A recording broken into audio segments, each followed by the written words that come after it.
सच्ची सुख स्वरूप स्वामी ने शुभ सन्ध्या ठाकुर माँ स्वामी चौधरी प्रणाम निवेदन। रामकृष्ण मिशन श्री विजयपुरा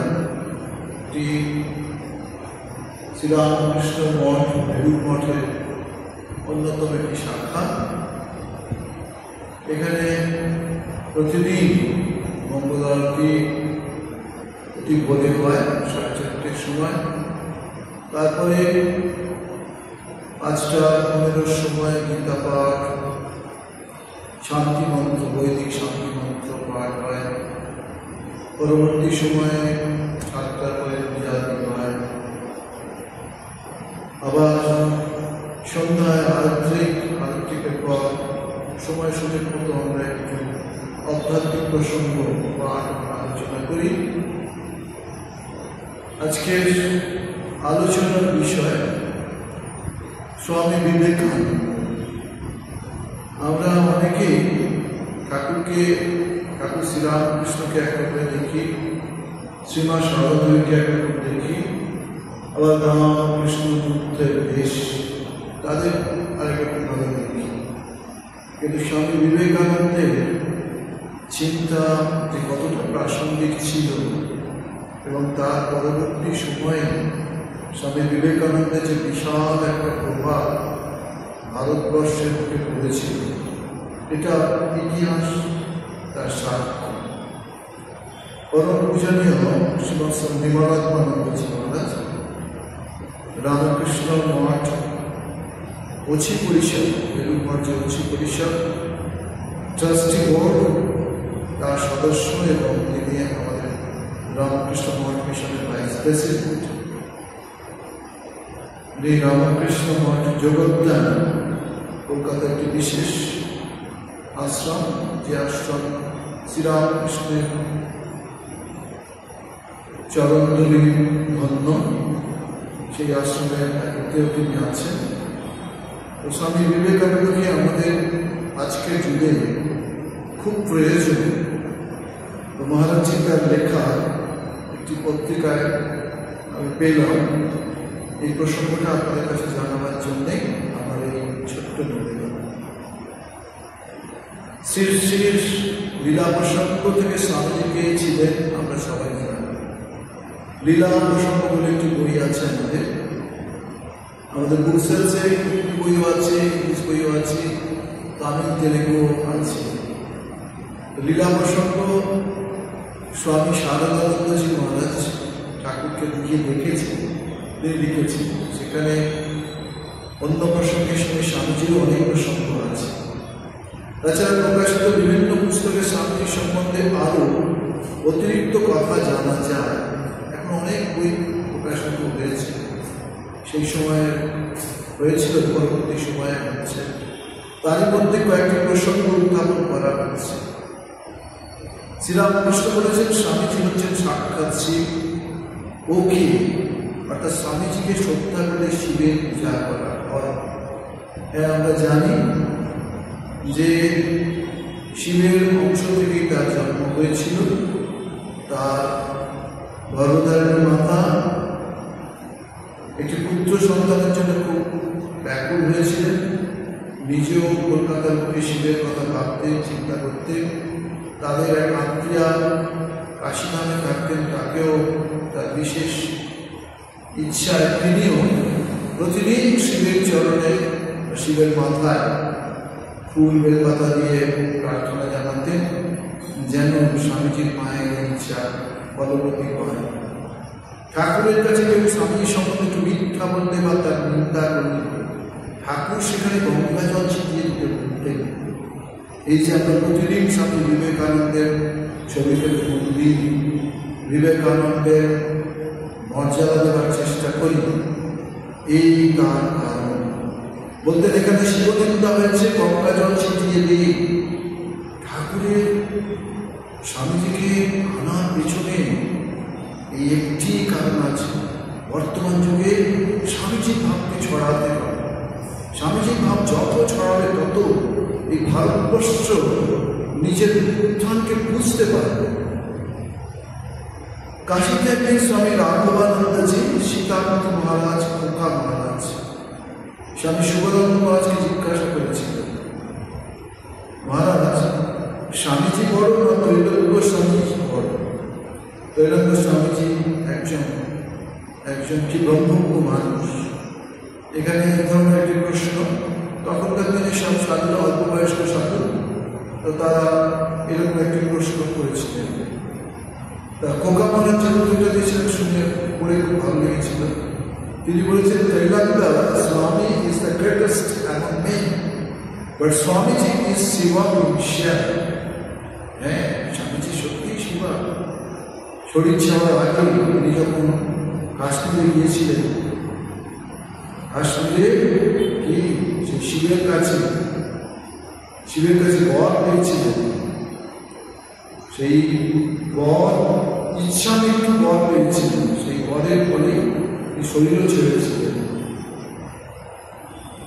বাবা অমরনাথ দর্শন তিনি দিয়েছিলেন। অনেক ঘটনা সেই সব নিয়ে আছে। এখানে অনেক বইও ছোট বড় সব পাওয়া যায়। জাতি, অভিমান বা জন্মগত সংস্কার বা ব্রাহ্মণ সংস্কার অহংকারের বশবর্তী হয়ে অনেক রামকৃষ্ণ ভক্ত স্বামীজিকে লৌকিক দৃষ্টিতে দেখতেন। স্বামীজি ব্রাহ্মণ শরীর ছিলেন না, সেই জন্যে ভারতবর্ষের বহু মানুষ তো কৈবর্তের ঘরের মতো দত্ত ফ্যামিলি জন্মেছে, ও তো ব্রাহ্মণ নয়, ও আবার কি সংস্কার, এরকম কলকাতাতেও বহু জায়গায় দেখা যায়। কায়স্থ বিশ্বনাথ দত্তের পুত্র নরেন্দ্রনাথ দত্ত রূপে ভাবতেন। আসলে আমরা যেমন তেমনটা আমাদের চিন্তা হবে। আমাদের চিন্তার ঊর্ধ্বগতি নামে আমরা অপরকে সে কীভাবে বিষয় আমরা আমাদের লেভেলে তাদের চিন্তা করতে পারি। তাদের কারোর মনে সন্দেহ হতো, কায়স্থ ছেলে ঠাকুর মায়ের সঙ্গে একসঙ্গে পূজা পাওয়ার যোগ্য কি? এটা দক্ষিণবঙ্গে ব্যাপকভাবে এটা দেখা গিয়েছিল। মানুষ শুধু কোন বংশে জন্মেছে এই জন্যই ব্যস্ত। তার শক্তি, তার ভক্তি, তার বুদ্ধি, তার আধ্যাত্মিকতা, এসব নিয়ে মানুষ তখন এত ভাবতে পারত না। পেটে অন্ন নেই, তা কি ভাববে? সেই জন্য স্বামীজির কথা, আগে কুর্মদেবতার পুজো চায়। কুর্মদেবতার পুজোর ফলে মানুষের শক্তি, সাহস সব ধীরে ধীরে অন্য একটা বড় জায়গা। পূর্ববঙ্গের একটা ভক্ত তাদের আশ্রমে শ্রী ঠাকুর ও শ্রীমায়ের সঙ্গে স্বামীর ছবিকে রাখেননি। হ্যাঁ, সেই সময় সব প্রবলেম ছিল। মা, তোমার ছবি ঠিক আছে, ঠাকুরের ছবি ঠিক আছে, কিন্তু স্বামীজির ছবি কি দরকার তোমাদের পাশে? এরকম বহু প্রশ্নের উত্তর মা দিয়েছিলেন। মা যে উত্তর দিয়েছে শ্রীমা সারদা দেবী, তিনি সাক্ষাৎ জগৎ জননী এবং তিনি সাক্ষাৎ সেই আলাদা শক্তি নাম এরকম বলা খুব শক্ত ছিল। সেখানে যে শ্রীমায়ের কানে গেল, সেসব ভক্তদের ব্রাহ্মণত্বের পরিমাণ চূর্ণ বিচ্ছিন্ন করে দিয়ে দ্বিতীয় বার্তা শ্রীমা ঘোষণা করেছিলেন। কি ঘোষণা? যেখানে নরেনের পুজো হয় না, ঠাকুর সেখানে পুজো করেন না। এটাও আমরা দেখেছি বহু বাড়িতে। আমরা যখন কোনো পাতবা সাহেবের কোনো বাড়িতে গেছি, বিশেষ পুজো টুজো করছে বাড়িতে, তো সেখানে দেখেছি যে সারা বিশ্বের সব দেবদেবীর ছবি আছে, কিন্তু স্বামীজির ছবি নেই। তারা স্বামীজিকে ভাবেন যে উনি আবার কে? আসলে তার বই না পড়লে, তার কথা না ভাবলে কি করে তাকে বোঝা যাবে? আরেকটা পূর্ববঙ্গের ভক্ত স্বামীর ছবি ঠাকুর ঘরে রেখে ভয়ে ভয়ে পূজা করতেন। তারা একটা উদ্বোধনের বাড়িতে শ্রীমাকে সংকোচে নিবেদন করলেন মায়ের অভিমান জানার জন্য। শ্রীমায়ের মুখ গম্ভীর। হ্যাঁ, মা এমনি কিন্তু সাধারণত থাকতেন বটে, কিন্তু ঠাকুর তার পরিচয় দিয়ে দিয়েছিলেন। কি পরিচয়? ওই তো সাক্ষাৎ সরস্বতী, ওই তো লক্ষ্মী, ওই রূপ থেকে এসেছে, আছে তাকে দেখে লোকের অকল্যাণ হয়। সেই জন্য ভক্তের অভিত, মায়ের গম্ভীর, ভক্তের অভিত। শ্রী মা গম্ভীর কণ্ঠে বললেন, ঠাকুর থাকলে কি তা করতে দিতে? ভক্তরা স্তম্ভিত। মা যখন চুপ করে থাকতেন, যখন কথা বলতেন, এই মেঘের গর্জনের মতো তার শব্দের প্রতিফলন। ভক্তদের পা ভাঙতে লাগলো। শ্রী শ্রী মা বলেই চললেন, ঠাকুর থাকলে কি নরেনকে পাশে বসাতেন? তিনি নরেনকে কোলে নিয়ে বসতেন। নরেন যে তার মাথা মণি, এই নরেনকে তিনি বুঝেছিলেন, আর নরেনও ঠাকুরকে বুঝেছিলেন, মাকেও বুঝেছিলেন। বঙ্কনে স্বামী তুলিয়ানন্দজি, স্বামী প্রেমানন্দজি, স্বামী অতুলানন্দজি রয়েছেন। বিভিন্ন প্রসঙ্গে আলোচনা হচ্ছে। পাশ্চাত্যের স্বামীজি কাজের কথা উঠল। অমনি তুলিয়ানন্দজি বললেন, স্বামীজি ছিলেন অত্যন্ত নির্ভীক, এ বিষয়ে কোনো সন্দেহ নেই। স্বামীজি ছোট থেকে খুবই ডাকাবুক, এত ডাকাবুক কল্পনার অতীত। এই সাহস, এই শক্তি, এই ঋষি না হলে হয় না। তাকে ঠাকুর তার কাজের জন্য পৃথিবীতে অবতীর্ণ করেছে, অর্থাৎ তাকে নিয়ে এসেছিলেন। তিনি তো কি সপ্তঋষি, সাতজন ঋষির একজন অনন্ত কাল ধরে উপরে সাধনা করছিলেন। ঠাকুর তাকে ছোট শিশু হয়ে জড়িয়ে ধরে এই পৃথিবীতে এনেছিলেন। বলেছিলেন, আমি যাচ্ছি, তোমাকেও আসতে হবে। আমি কার সঙ্গে কথা বলবো, কে আমার ভাব বুঝবে, এরকম ভাব। স্বামী প্রেমানন্দ স্বামী ছিলেন অত্যন্ত নির্ভীক। তিনি কোনো আপোষ না করে সর্বোচ্চ সত্য প্রচার করেছিলেন। তিনি কেবল দিতেন, প্রতিদানে কিছু চাইতেন না। অপরে এক ফোঁটা দেয়, তার পরিবর্তে এক বালতি চায়। এটা খুব সুন্দর কথা। এদের কত দয়া, এদের কত করুণা।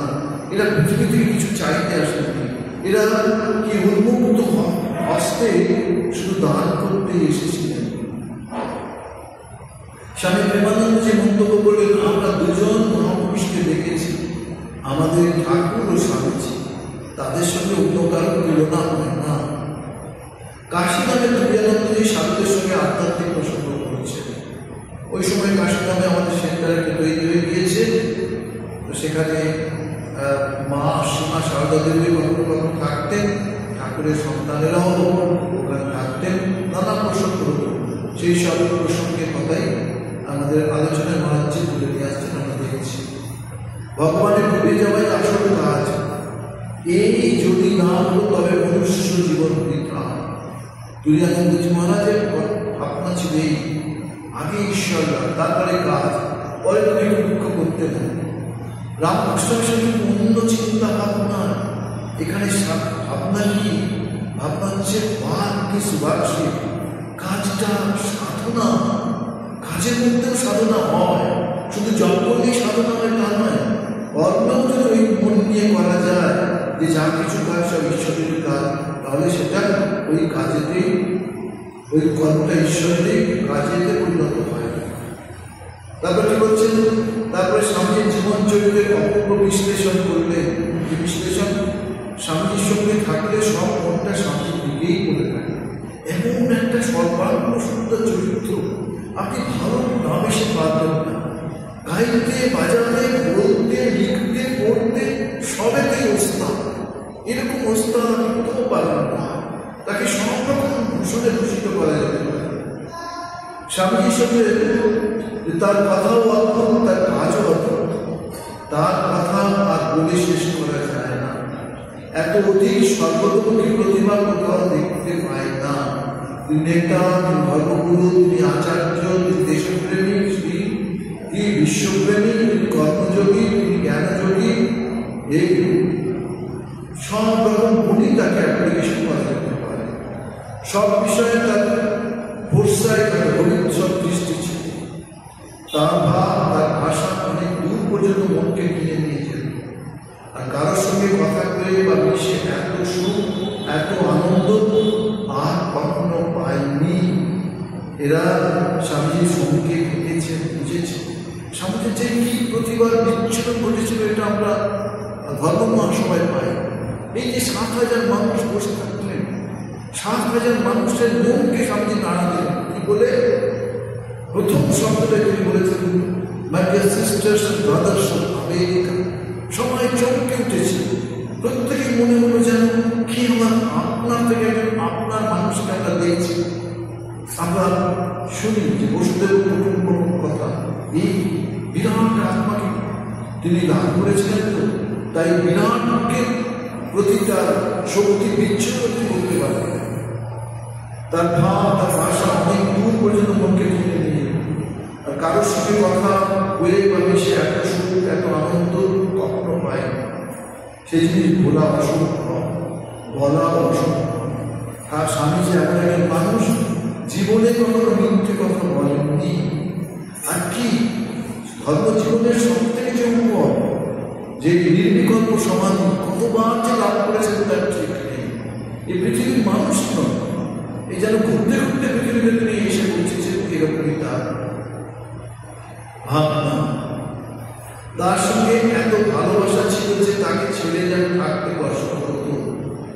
যদিও সে 2 বছর তার কাছে থাকবার সুযোগ হয়নি, তথাপি বেঁচে আছেন মনে করে দেখা হবে, কথা হবে, এই আশা।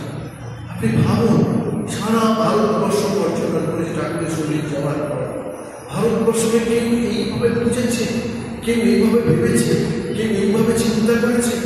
কোথায় আজকে রাজার বাড়ি রাজপ্রাসাদে থাকছে, কালকে কি একজন মুচির বাড়িতে থাকছে।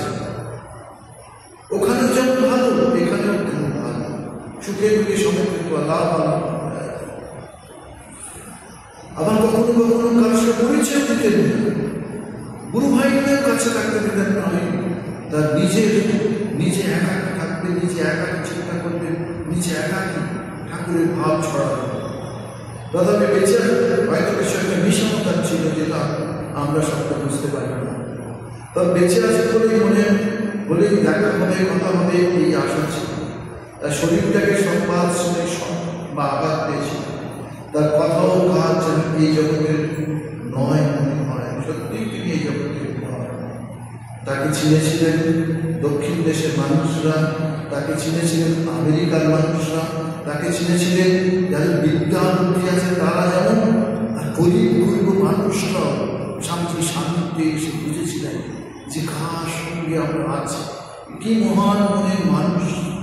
আর তার কথা, তার আচরণ, তার ভাবনা, তার আদর্শ, তার শিক্ষা সবটাই মানুষকে অনুপ্রেরণা দেওয়ার জন্য, মানুষের ভেতরে অনন্ত সম্ভাবনাকে জাগিয়ে দেওয়ার জন্য। এই যে বিশাল রামকৃষ্ণ সংঘ, রামকৃষ্ণ মঠ, রামকৃষ্ণ মিশনের কর্ণদার সাথে বিবেকানন্দ, সেই সম্বন্ধে তিনি তুলিয়ানন্দকে বলেছিলেন, পরিবার আমি যা কিছু করলাম সবই ঠাকুরের কাজ, আমার দ্বারা তুমি জোর করে করিয়ে দিলেন। এ করবো, ও করবো, তা করবো, এগুলো অনেক কথাই বলেছিলাম, কিন্তু শেষ পর্যন্ত তিনি যা করিয়ে দিলেন তাই হলো। এটা মাঝে মাঝে তিনি বলতেন। আবার পরে হয়তো আসবে এই কথাটাই, সেটা আমেরিকা যাওয়ার আগে তিনি ঘোষণা করে দিয়েছিলেন তার নিজের ভবিষ্যৎ কি। দেখো হরিভাই, এই যে আমেরিকা যাচ্ছি, সেখানে ধর্মসভা হয় কার জন্য জানো? এই তার নিজের শরীরটার দিকে দেখিয়ে বলছে, এই শরীরটার ভাব প্রচার করবার জন্য। তাই হয়েছিল বলছে, কিন্তু শেষ পর্যন্ত তিনি যা করিয়ে দিলেন তাই হলো। এসব কাজ বিবেকানন্দ করেনি, জোর করে করিয়ে দিয়েছেন ঠাকুরই। ঠাকুর নিজে যখন আমেরিকায় গেছেন, তখনও মনে হয়েছে যে একটা বাবা তার সঙ্গে চলেছে। আবার যখন তিনি আমেরিকা থেকে ফিরে আসছেন, তখন কাউকে তিনি বলেছেন, লিখেছেন যে শক্তি নিয়ে গেছিলাম, এখন দেখছি সেই শক্তি যেন ধীরে ধীরে সরে যাচ্ছে। কাজের জন্যে আমি যন্ত্রসর হয়ে করতে বাধ্য হয়েছি, অন্যরূপ করার ইচ্ছা থাকলেও করতে পারিনি। যা হয়েছে তাতেই আমি খুব খুশি। এখন কাজ ছেড়ে খুব খুশি। তুমি যা করছো এরকম তারই কাজ, এখন এই চলুন। বিদেশের থেকে স্বামীজি তার এক চিঠিতে গুরু ভাইদের চিরাচরিত সন্ন্যাস জীবন থেকে সরে এসে সমাজের মধ্যে নরনারায়ণের সেবায় উন্নীত হতে পেরেছে। এটাও স্বামীর একটি বড় দান।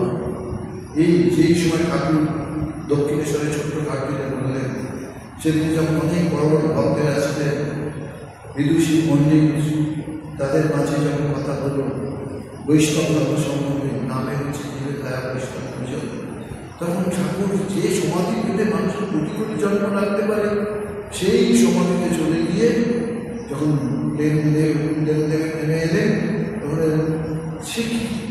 জীবে দয়া, জীব নয়, জীব নয়, স্বয়ং শিব। এই যে মানুষ নয়, স্বয়ং দেবতা, তার মধ্যে শক্তি রয়েছে, অনন্ত সত্তা রয়েছে। সেই সত্তার সেবা করার কথাই স্বামীজি জানিয়েছেন। এইতে ভারতবর্ষে একটা নতুন দিক খুলে গেল যে মানুষ নয়, নরনারায়ণ। এখন বিপদে আমাদের বললে সরকার থেকে আরম্ভ করে কত প্রাইভেট অর্গানাইজেশন, তারাও কীভাবে নরনারায়ণের সেবায়, মানুষের সেবায় নেমে আসে। গুরু ভাইনা দিদাগ্রস্ত হয়ে শ্রী মায়ের মতামত জানতে চেয়েছিলেন। সে সময় শ্রী মা বলেছিলেন, নরেন হল ঠাকুরের হাতের যন্ত্র, তিনি এসব করাবেন বলে নরেনকে দিয়ে খাচ্ছেন। সত্যিই তাই তো। কাশীর উদ্যান বাটিতে ঠাকুর জিজ্ঞেস করলেন, নরেন তোর কি ইচ্ছা? তিনি বললেন, আমি সমাধিতে দূরে থাকতে চাই, মাঝে মাঝে নেমে একটু কিছু খেয়ে আবার। ছি, তোর বাচ্চা করে না? তুই নিজের মধ্যে কথা পাচ্ছিস? তুই কোথায় একটু বটবৃক্ষের মতো করবি, তোর চায় হাজার হাজার মানুষের আশ্রয় পাবে, তুই নিজের কথা পাবি? এই দেখুন, এখানে স্বামীজির বৈজন পরবর্তীকালে পাপি নারায়ণ, সর্বজাতি দরিদ্র নারায়ণ, এইসব বার্তা স্বামীজি দিয়েছে। আজকে সেই জায়গাটা কিন্তু রামকৃষ্ণ মিশন প্রত্যেকটা আশ্রম চেষ্টা করে একটা ছোট ডিসপেন্সারি কাজ করতে। প্রত্যেকটা আশ্রম চেষ্টা করে ছেলেমেয়েদের লেখাপড়ার পিছনে একটু সুযোগ করে দিতে। প্রত্যেকটা আশ্রম নানানভাবে আধ্যাত্মিক চর্চার সঙ্গে, আধ্যাত্মিক চিন্তার সঙ্গে এই জাগতিক উন্নতি, জাগতিক ভাবনাও আশ্রয় নিচ্ছে। মায়ের কথা আমরা শুনলাম। শ্রীরামকৃষ্ণ নিজেই বলেছিল কি, তার আহ্বানে জগদম্বার কাজের জন্য স্বামীজি জগতে এসেছিলেন। একেবারে 100% কথা। স্বামীজি পৃথিবীতে যখন নেমে এলেন কলকাতায়, তখন ঠাকুর দক্ষিণেশ্বর তিনি নিজেই কাউকে বললেন, কাশি থেকে দেখলাম একটা সত্যি কলকাতার মুখে এসে বলতে। তারপরেই 18-19 বছর পরে যখন প্রথম ঠাকুরের সঙ্গে দেখা, তখন ঠাকুর বললেন, এত দেরি করে আসতে হয়, এইসব কথাগুলো আপনার শুনুন। তাকে স্পর্শ মাত্র নরেনের ভিতরে সেই সত্তা জেগে যায়। নরেন বলছে, কি করছো আমাকে ঘর বাড়ি সংসার ছেড়ে কোথায় কিন্তু লেগে যাচ্ছে? এই বলে থাক, এইসব নানা কথা আমরা সমাজ জীবনে করি। এই উদ্দেশ্য সাধনের জন্য শ্রীরামকৃষ্ণের সমাধির চাবি নিজের হাতে রেখেছিলেন। নির্বিকল্প স্বামী দেওয়ার পরও তিনি কি বলেছিলেন, এখন থেকে তোর এই সমাধি ঘরের চাবি আমার কাছে রইল, আগে মায়ের কাজ কর, তারপরে সময় মতো আমি ঠিক করে দেব। দেখুন, ঠাকুর ধীরে ধীরে তাকে সারা ভারতবর্ষ ঘোরালেন, ঠাকুর ধীরে ধীরে তাকে তৈরি করলেন।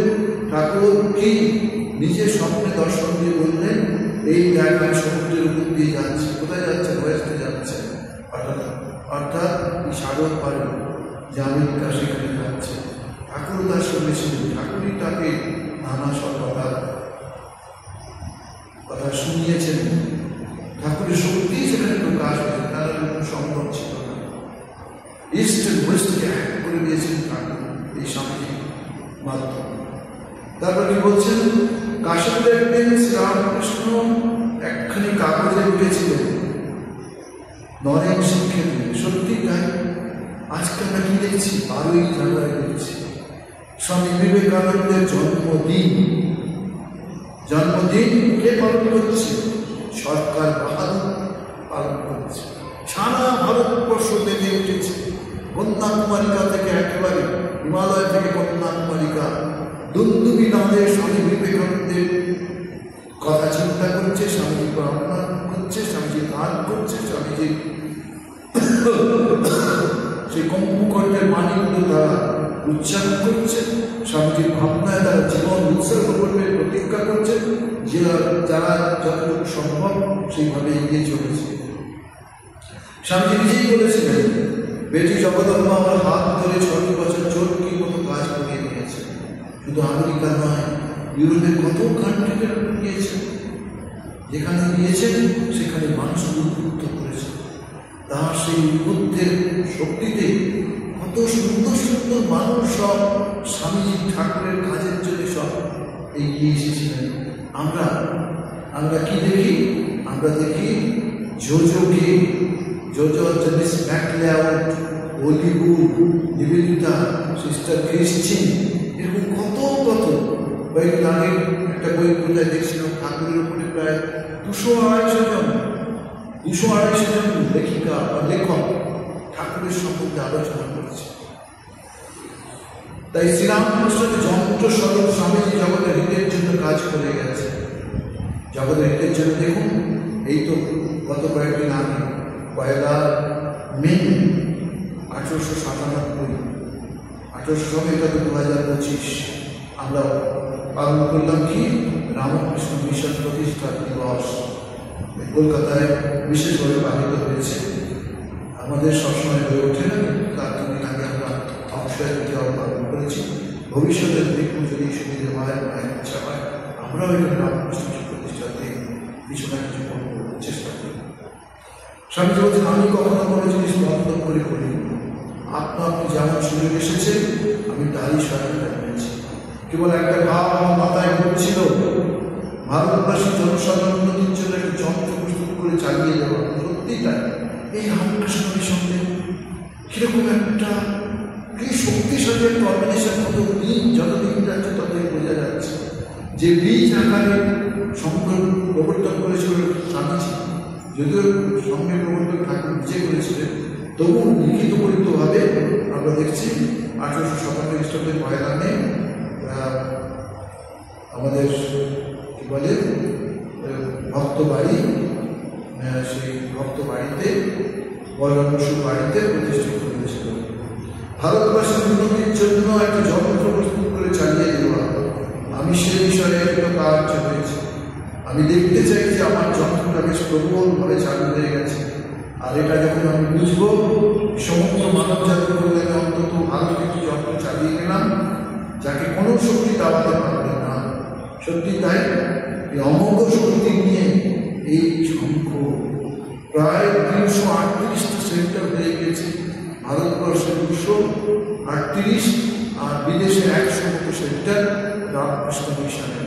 এই রামকৃষ্ণ মিশনের যে কোনো মানুষ জয়েন করতে পারেন, তবে তার বয়স যদি 26, 27, 28 হয়, সেই যদি ঠাকুরমা স্বামীজির বই পড়ে তার জীবনটা মনে করে যে হ্যাঁ আমি একটু সৎ কাজে দিতে পারবো, তাহলে সে এগিয়ে আসতে পারবে। কত মানুষ, কত দেশ আসবে, 25, 26, 28টা সেন্টার দেশে এখন যতদিন যাচ্ছে সেন্টার করে উঠছে।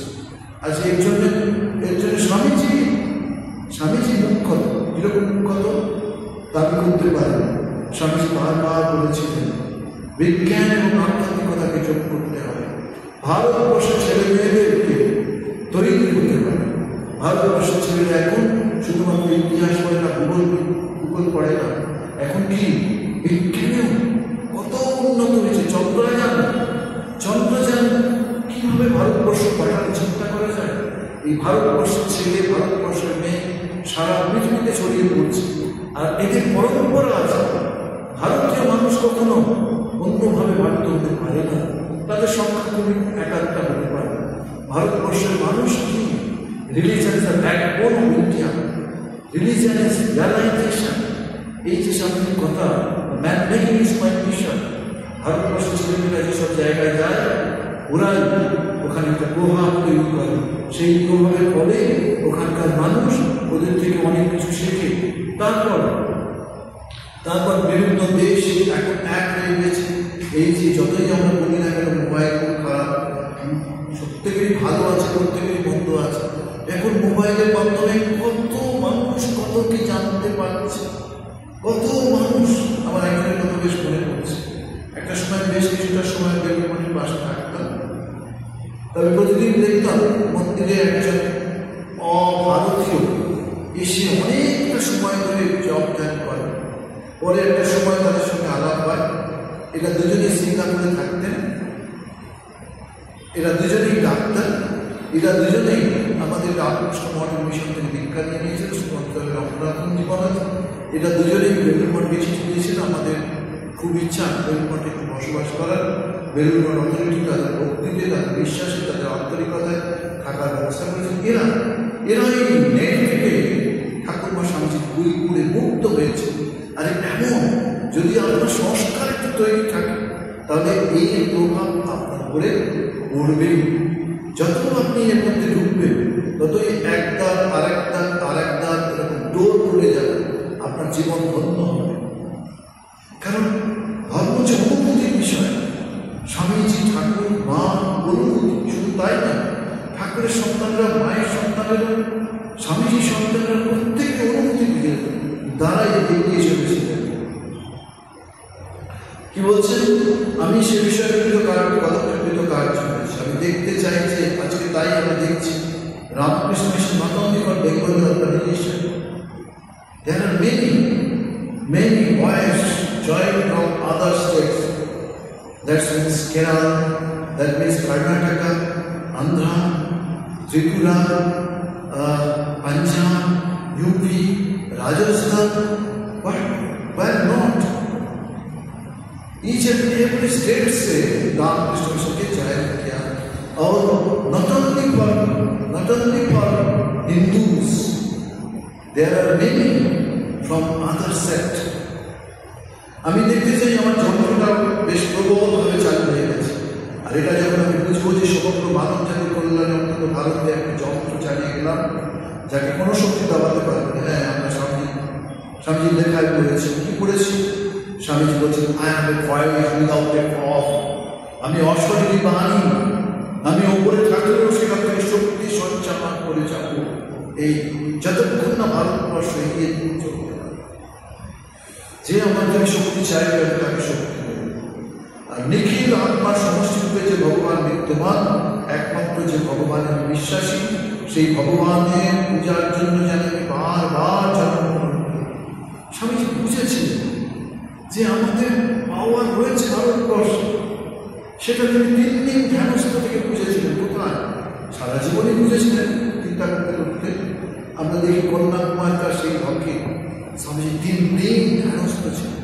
এটা আমরা কোথাও দেখিনি যে কোনো দেবতার নয়, কোনো দেবীর নয়, কোনো মহাপুরুষের নয়, তিনি দেশের ধ্যানে মগ্ন। কেন আমাদের দেশ আজকে এই অবস্থায়? আমাদের প্রাচীন ভারতবর্ষ তো এরকম ছিল না। আমাদের বর্তমান ভারতবর্ষের কেন এই অবস্থা?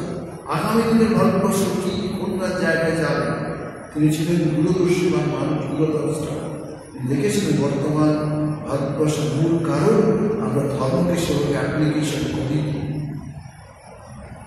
ধর্মের নিহিত শক্তি আমরা মানুষকে বোঝাতে পারি। যারা ধর্মকে রূপ দেবে সেই সব মানুষের ভেতরে অন্ন নেই, কষ্ট নেই, বাসস্থান নেই, শিক্ষা নেই, কুসংস্কারে ভরা ভারতবর্ষ এই থেকে জায়গা দেবে। বলছেন নিখিল আত্মা সমষ্টিরূপে যে ভগবান বিদ্যমান, একমাত্র যে ভগবানে আমি বিশ্বাসী, সেই ভগবান পূজার জন্য যেন বারবার জন্মগ্রহণ করি এবং সমস্ত যন্ত্রণা গ্রহণ করি। আর সর্বোপরি আমার উপাস্য পাপী নারায়ণ, সর্বজাতি দরিদ্র নারায়ণ, এরাই বিশেষভাবে আমার আরাধ্য হৃদয়। যে বলছিলাম দক্ষিণেশ্বরী ছোট্ট ঘরটায় স্বামীজি শুনলেন যে এইরকম জীব নয় শিব। সেদিন তিনি বাইরে বেরিয়ে এসে বললেন একটা অদ্ভুত কথা ঠাকুরের মুখ থেকে শুনলাম, যদি ভগবান দিন দেন তাহলে এই কথা আমি সর্বতভাবে প্রচার করার চেষ্টা করব।